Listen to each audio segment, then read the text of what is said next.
All right, this is going over number 12 from section 8.4, day 1. And this is a review one about logs. If you forgot what a log means just like find the exponent. So to do this, basically I would put in these numbers for x and see if they generate the correct values for y. And some of this you can kind of do mentally. So like if x is 1/2, we would expect y to be -1. But if you put 1/2 here, what this log would say is, what is the exponent for a base of 1/2 that'll give me 1/2?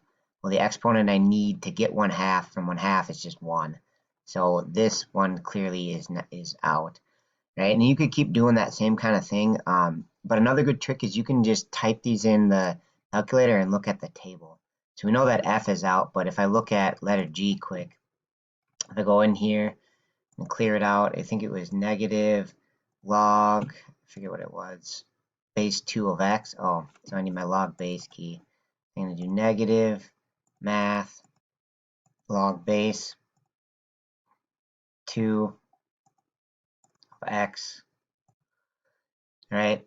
And then I'm going to, instead of graphing it, I'm going to look at the table. So I'm going to do second in this key to get to the table. And so I can kind of see, for x 1, 2, 3,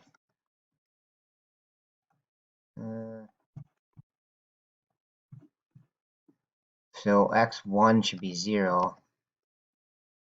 And that's right. Okay, so then x2 should be 1. No, that's not right. So this one's out. So let's try the next one, base 2 of x. Oh, without the negative there. Okay, so it's going to go back in here, delete the negative part, and then go back to the table. Okay, so 1 is 0 and 2 is 1.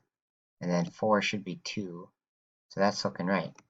As we can kind of see, that letter H is the one that matches the right table. So that's a cool kind of trick, is you can use the table on your calculator to figure it out. Otherwise, you can do it one by one by hand, right? Like put them in and see if it works. All right, so answer there is letter H.